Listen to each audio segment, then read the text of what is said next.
మా కమ్యూనిటీ పేరెంట్స్కి నేను విన్నపించుకునేది ఒకటే, నాలాగా చదువుకునే వాళ్ళు చాలా మంది ఉంటారు.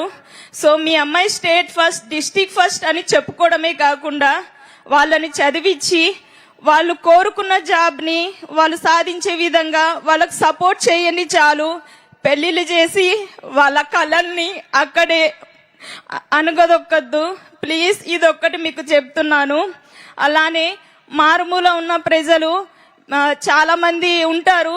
సో మీరు ఎలాంటి ఇబ్బంది వచ్చినా సరే మీరు భయపడకుండా మీకు టీచర్స్ కానీ ఇంట్లో పేరెంట్స్ కానీ మీ చుట్టుపక్కల ఉన్న వాళ్ళని కానీ అడిగి, నేను 10th చదివితే దీనికి ఏ జాబ్స్ ఉన్నాయి, ఇంటర్ చదివితే దీనికి ఏ జాబ్స్ ఉన్నాయి, ప్రతి ఒక్కటి అప్లై చేస్తూ ఉండండి. మనకి అయిపోయిన ఏజ్ మళ్ళీ తిరిగి రాదు. సో నోటిఫికేషన్స్ ఎప్పుడు వస్తున్నా అప్లై చేస్తూ ఉండండి. మామూలుగా ఆడపిల్లల్ని చదివించాలంటే శ్రద్ధ ఉండదు.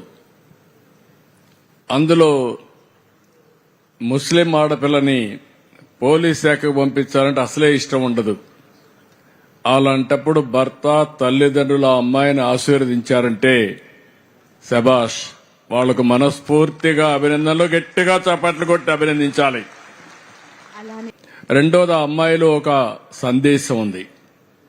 ఆ సందేశాన్ని మీరు విన్నారు.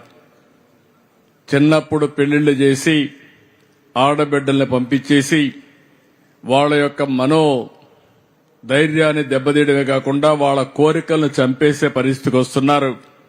ఆ పని చెయ్యొద్దని తల్లిదండ్రులకు అప్పీల్ చేస్తూ యువతకు కూడా ఒక మెసేజ్ ఇచ్చింది. వయసు అయిందనో లేకుంటే ఇంకొక సమస్య వస్తుందనో ఆపద్దండి, ప్రతి ఒక్క దానికి ప్రయత్నం చేయండి, తప్పకుండా విజయాన్ని సాధిస్తారని యువతకు ఒక బ్రహ్మాండమైన సందేశం ఇచ్చిన ఈ అమ్మాయిని మనస్ఫూర్తిగా గట్టిగా చప్పట్లు కొట్టి